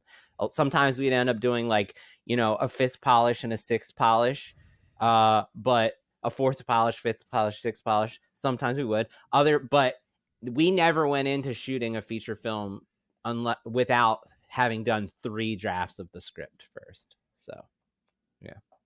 And that's when we're making it ourselves. So, yeah. Right, you're your own own boss there. So thank you again, Harrison, seriously, and thank you for your support. It means a lot to me and the show itself and everyone. Thank you, Harrison. All right, next question. What are your favorite moments from the podcast? Not an episode per se, but a moment within one. Here are 2 of mine. Okay, this is interesting. Jamie's Blake Snyder connection reveal and your reaction to it. I guess that was early in the show, right? It was early, yeah. Okay. And the WBB bingo card. Okay. The writer. Yeah. Okay. Another one. Who would you love to have as a guest on the show, especially since you've only had one, if I recall? Um, I'll say this. I think that I'm going to answer number one for myself. I can think of two podcasts that I had I laughed the most, and it was Speed versus Speed 2. And we were doing that in person. That's when we were still in person. But I remember when we were just breaking down Speed 2 and I couldn't stop laughing at fucking all. I was like losing my mind around my kitchen table. That was definitely memorable for me. And then recently, the episode 1 podcast, I was laughing so hard. Like, you don't have we don't do video, but if you had video, you would have seen me muting my mic and leaning away. Like, that whole episode, I was laughing so hard I had to mute myself almost the entire time. Just breaking down episode 1 was an absolute piece of comedy that I was not expecting. Really enjoyed that. So there you go. You guys, what are your guys? I'll go. I got 3 little moments that I want to talk about. The number one is when Bob and I got into a legit heated argument in Hereditary because it just doesn't happen. And God, Bob I forgot that. like, yeah, like about that. Jamie was just saying. So for anyone who isn't aware, the episodes 1 through 54, so the Ninja Turtles episode, Jamie's favorite. Yeah, Jamie's favorite. We're in person, and then the pandemic happened, and then we've just been on Zoom ever since, and it's very different for us to record. And in fact, the episodes have grown by an hour in length because that extra second of reaction time in between the 3 of us, just the number of talking points has stayed the same the entire time. We do like 8 to 10 talking points, but now it's an hour longer. Anyway, the Hereditary episode, Bob and I are like a couple feet apart, and we're like having a fucking legit heated argument about a movie. And and Jamie's just trying to like sit there and go, Jamie was so awkward. Like, I don't know what to do here. Jamie just kept saying, I love the passion. So that's number one. I don't think Jamie you cared that much about the movie. I barely remember this. I don't know. This is like 7 years ago, right? This is like 7 years ago. So anyone who hasn't listened, Bob and I get into like an actual and people argument. on Facebook now I want to joined in with that fight. Yeah, there was like 40 comments. They were like everyone arguing about us. Yeah, arguing. People were. Yeah, it was hilarious. Okay, number 2. I cannot remember. I cannot remember what episode it was or even what it was about. But we were in person, and Jamie put me on the spot with no notice about something, and I was like, just in a stupor. I could not answer him, and Jamie burst out laughing more than I've ever seen Jamie laugh in my life. I want to listen to these episodes.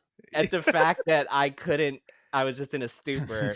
And then the third one's a little bit more serious, which is recording during lockdown. Like, we went on a 6-month hiatus, and the world was like ending, and being able to do the show and come back to the show and have some sense of normalcy, even though it was different, it was really beautiful. It like gave me a lot of hope. It gave me a lot of purpose, and it was like, I remember it, and I'm really glad we have that like time capsule of those couple episodes we did in the end of 2020, because it's really like, for all 3 of us, a very unique period of time in our lives that we actually can hear ourselves talking about movies and things we love during this period. So anyway, those are my 3. Yeah. And we did the opposite of what most people did during the pandemic. Because I had like multiple podcasts, so I stopped podcasting during 2020, whereas everyone else in the world created their podcast. Yeah, we were like, it doesn't fucking matter. Yeah, it doesn't matter. We're not doing this. I'm doing the opposite. Jamie. Yeah, it's funny because one of the things I remember, I don't know the favorite moments from the podcast, but I remember the routine of kind of going to Bob's place to record, because I would tend to get there a little early, and sometimes I'd go to this like really lame deli that I don't even think Bob ever went to, that was right around the corner. And I used to get my sandwich and sit in the parking lot and then drive over. And we used to do 2 podcasts back then. We back to back because they were short enough. Oof. We couldn't do that now. Never again. I'm trying to think of the things, like the episode I remember laughing at, like how Bob did, was it's funny because it was Rise of Skywalker. It was just that stupid Lando Calrissian thing that I don't think I ever realized how stupid it was until I talked about it. I mean, it's still so stupid. But I have to go back and watch that. I'm surprised nobody like tried to explain it to me, because usually there's a good answer for that, and I'm the stupid one. It's like kind of like our Dune episode. It's like we don't understand it, but there's answers if you read 10 books. There's something. answers. Yeah. But I remember that one. The other thing I always think is cool, like, and this goes along with the bingo card. Whenever there's any kind of like weird artwork or something, like our logo art is really cool. I mean, I don't know that these are my favorite moments, but they're really cool things that happen. Or the Jaws, the Jaws ones who did those? Michael Russ. Yeah. Yes. Yeah, he edited, or for our 100th episode, he photoshopped all our faces. They were so well done. It was like, yeah, they were. We didn't ask for that. He just did it. All three of us. I think one of us is like had our faces on Quint's body when he's like in the shark. Yeah, right, and, like, right. Another one. All three of us are on the boat while we're hunting the shark. Yeah, and I mean, last but not least, and it really is. It's kind of corny, but I do like whenever we get a review and we get a positive review, it really means something, when Jimmy usually shares them with us. And it's really cool to see that people are watching and listening, or listening, I should say. I guess you're watching on YouTube, but you're just staring at a picture. But all those, every time we get a review or something is really cool. Not that this is a labor of love or anything like that. It's always fun to do. It's always like, it's something, even if nobody was listening, we'd be doing it. And that's kind of the way we approach it. It's nice that people are listening. It's nice. It's nice to know people are listening. And it's a different type of podcast, where some podcasts are just pure entertainment. This one is actually, we'll put in quotes, somewhat educational. And and that, people are actually bettering something in their lives through it. So that's always a cool thing to have happen. Yeah. Whenever anyone says it's a good distraction from the horrors of the world, I always feel really good about that. So, well, and when occasionally we have people who are like, I made a movie and I used all of these things I learned from your podcast, and I put it into the script, and now we're making a movie, and those types of things are super rewarding. That's like why we do the show, Absolutely. Yeah. The second part was, who do we want to have a guest? We've only had one guest, and that was Ed Sanchez on our Star Wars A New Hope episode. I'll say this right up on front, as the guy who used to have a podcast network and whose other podcasts outside of this one were all guest-based podcasts. Having a non-guest based podcast is the best decision I have ever made, and I will not go back to having a guest based podcast. I don't ever want to do that again in my life, and it has nothing. Ed was a great guest, and we had a great time, but that being a few and far between thing, that's okay. But I never want to do it again where we have guests all the time. Ever. I did that on several other of my podcasts. Scheduling is disgusting. It's a disgusting thing. And you always have to get a note to know the new person. Like the three of us know each other now. Yeah. There's not like much mystery about how Jamie acts and responds, or how Jimmy does, or how I do. You know what I mean? We know each other, but having a guest, just like a wild card every episode, change the vibe. Yeah. So I'm glad not to schedule that crap and have to do all that ever again. That said, I'm not really answering the question, but I had to get it out of my system. If you guys have an answer, go ahead, Jamie. Danny McBride. That's who. Oh my God! I mean, hell yeah! He'd be the guy if we could get him. Yes, he'd be the guy. Danny McBride. Oh my God, that's my answer too. Yeah, that's I'm the only answer. Down. I honestly, I thought about this. I was like, who would it be? It would probably be somebody that I've heard before. That's really good at this at describing, and somebody that taught me stuff. So like Terry Rossio comes to mind. Oh God! I mean, he'd be incredible. Or I've seen Shane Black talk, and I've heard him talk on podcasts, and he's actually really good. I almost think you could get him if you had his email. Like, I think he's that kind of guy. He'd show up, and he's very knowledgeable and has a lot of deep thoughts. And he's also kind of in a weird sort of way, humble, which is like he likes to hear what you have to say, which I've heard him, listen to people on podcasts and stuff. So it's probably one of those people that I kind of learned from in the past that would, I'd love to have them break down a movie or something like that and listen to what they say. I might say Kevin Smith. Yeah. Only It's because a good one. we try not we aim not to go negative on the show. We try our best not to. I know the Dune episode happened, but we've been negative before. But I think Kevin Smith, while he's important to me as far as like Jamie said, somebody I learned from early on, but also just he's like kind of a bastion of positivity in the film review world now.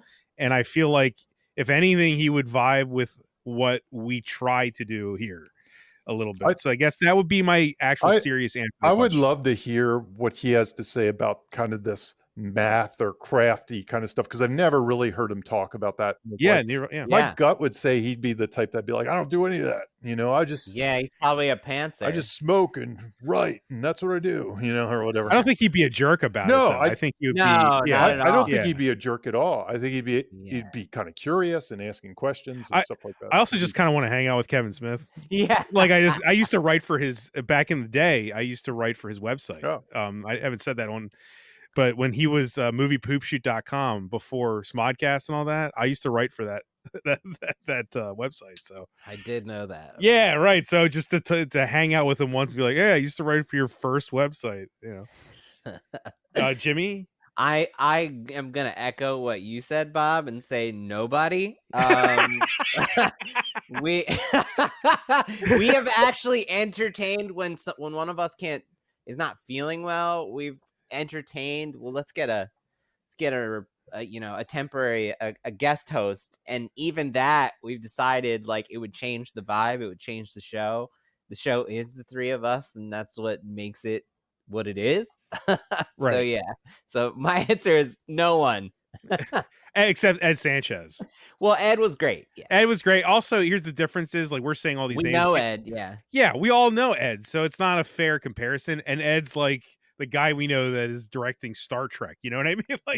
Like he's an exception to a very specific rule here. So and I think one day we'll have Ed back. Probably. That's like a close mutual friend of all of ours, so it's not the same as say Danny McBride. But if Danny McBride emails us, yes, we're having him on. I'm insisting that. That's a great question. Thank you very much from Chris M. That was from Chris M. I like the fact that was just about the podcast. Hell yeah. Yeah. We got one last one here. Okay. You guys have a few axioms or mottos that you repeat, like kill your darlings, therefore instead of and then, and cover it with premise paint, that act like Zen cones for me when I'm writing or just gazing into the middle distance thinking about the story. A big help was realizing that the first draft was going to be a mess and to just keep at it. Permission to learn from failure is great. Do you have 3 writer cones I can remember when I need to nudge myself in the right direction? Thanks again for sharing your knowledge, Christina Fields. Thank you, Christina Fields, for your question. Jamie, what you got? I can go if you want me to go first. Yeah, go for it. Go for it. All right. Well, I got 3, and one of them is similar to something Jamie has talked about recently on Twitter. I saw him talk about it. We haven't talked about this. I'm just stalking you, Jamie. That's all. It is follow the fun. That is, I actually put this on the top of every blank. I have a template on Final Draft, and the template has this at the very top of the page to remind myself. Because when you're trying to do all the things that you're trying to do, you have so many things that you're trying to accomplish in a scene. It's easy to get lost in all of that and forget that there was something about this scene that inspired you, that made you want to write it. That was the thing that was so cool about it that you were like, I got to put this in the story. And so that's where follow the fun comes in, because there was something fun about it that made you choose to include it. And so follow the fun is number 1. if you're not having fun, and yeah, you might be writing a thriller or something super serious and dark, but there was something exciting about it that you came up with originally that made you sit down. So follow the fun. Number 2 is, to her point, permission to fail. Permission to fail. All ideas are welcome during the brainstorming of the early version of the scene. We talked about on the Everything Everywhere All at Once episode how they came up with the idea for the Everything Bagel, and they were like, this is so dumb. And then they just kept going back to it, and it ultimately became what the whole movie was about, right? And that was just during brainstorming.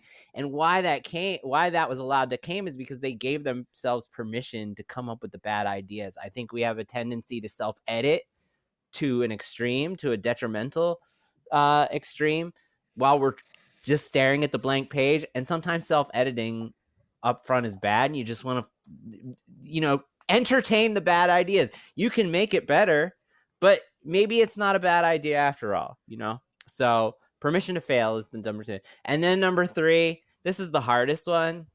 Keep it simple. I try to remind myself to keep it simple when I am reading a script and doing notes. Almost always, when I help the writer figure out the simplest way to describe what they're describing, explain what they're explaining, it always comes down to simple is better. So keep it simple. There you go. There's my 3. I'll go next. I think we should end on Jamie. Yeah. So I guess my first one will be something I've said on the show before. I kind of view my writing has gotten better with this show, but I always view my writing as like trying to be like jokes. So set up, establish, payoff. Set up, establish, payoff. Set up, establish, payoff. That's basically, I mean, my brain is a mush of many different things, but when I'm writing, I think of those 3 things all the time. I also, secondly, would go with, if I wasn't me, would I like this? and if I'm not me, who would like this? Like asking, take myself, try to best as I can remove myself and think of maybe myself as somebody who doesn't like me very much, and then watching it and see what would they think of this, and even if they hate it, how would they hate it and why? And that helps me form what I want to do with whatever I'm writing. And third, the thing I would just say is, can I make this so it's never been seen before? And I think that kind of goes with the premise paint thing a little bit, but like, can I write something or come up with an idea that I've never heard of ever before in cinema or ever seen or anything? So have I ever seen this before? If the answer is yes, then I need to justify why I'm doing it. So yeah, there you go. Great, Bob. Thanks. Yeah, mine are more related to, she kind of expressed this thing like things to keep me going. So I kind of went with those, I guess. And honestly, I think when you're first writing, when you do those first 10 scripts, you're learning to finish things. Like, I think finishing things it's an important skill you have to learn. They always say, like in sports, the team had to learn to win before they could actually win, or whatever that means. But I think in writing, you have to learn to finish things at times.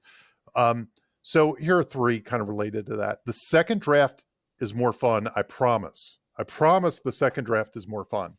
So get through the first draft to get to the second draft. I find that the second draft is always, especially your first pass of the second draft, is always more fun. Like, my favorite draft is always the one where I get to that 100 pages, it's a complete mess, and then I clean it up for a day. And I find setups and payoffs, and all my buffers are loaded with the story, and all this stuff happens. Always more fun the second draft. So get to the second draft if you can.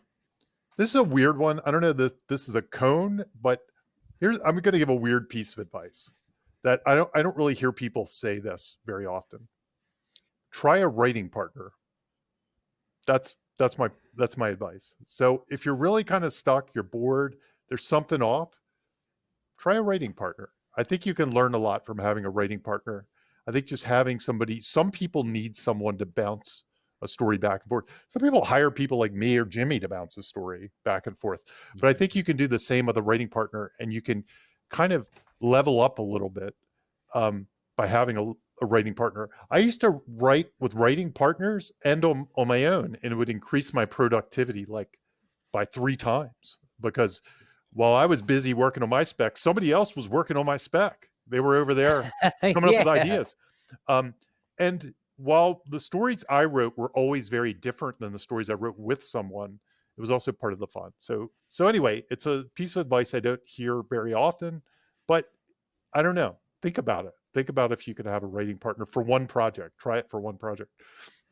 And the last one that I've been saying a lot to people often is people get so hung up on, like, I don't have an agent yet. I don't have this. And you can't control any of that. And I know it's frustrating, and there's no good advice. There's no good advice. So I always say focus on the writer you want to become when your time comes. Like, just build yourself into that in any way you can. And then because that's all you can control. That you can control, like, if you want to be like, pick a writer out there you want to be like, and then start slowly building your way to be like that person. And I don't mean that in results. I mean that in how you write, in your tastes, and build yourself that way by the projects you pick, by the types of scripts you have available in your portfolio. Become that person and focus on that while you're doing all those other things that are frustrating. But as long as you become that person, then when the time is right, you'll be ready to go. You'll be the seasoned person. You're ready to go. So they're my three. Cool. I think that's all our listener questions for now. Yes. That was great. We'll awesome. definitely do this again sometime. So keep sending us the questions. Yeah. And if I had to make one recommendation, you can also send us questions about specific movies. We didn't kind of get anything specifically asking us about specific movies. I wouldn't mind that personally. Asking us like very specific questions about specific movies. And we're happy to answer them week to week too. It's not like we're going to collect them all like we did this time. Yeah, no. But we're going to try to weave them in week to week. Right. We were doing that for a while. We're doing that. Send your questions to writersblockbusterspodcast@gmail.com. Yep. Thank you. Thank you so much to everyone who sent a question and everyone that supports the show and just in general, for listening in general. Yeah, it's amazing. Did you guys have anything else you wanted to say? Nope. I'll plug one more time that the Save the Cat Beat Sheet Workbook is now in digital format. If you're interested in checking it out digitally, go to savethecat.com and you can get a digital version of that. Cool. That's all I got. Jimmy, anything? Nope, got nothing. In that case, thank you for listening. Thank you, guys. Bye-bye. Hey, this is Bob Rose, and thank you for listening to Writers Blockbusters. If you'd like to financially support the show, please consider joining my Patreon. I've been producing the podcast for several years completely out of pocket, and I'd like to keep producing it ad-free and no longer at a loss. If you'd like to help, head on over to patreon.com/Bob Rose Sucks. That's right, Bob Rose Sucks. And if you want the one and only Jimmy George to help polish up that writing project you're kind of struggling with, head on over to scriptbutcher.com. As a listener, you already know he's the best there is, scriptbutcher.com. You can also support the show by simply sharing it or leave us a review on Apple Podcasts. We appreciate both. Thank you for listening and see you next episode.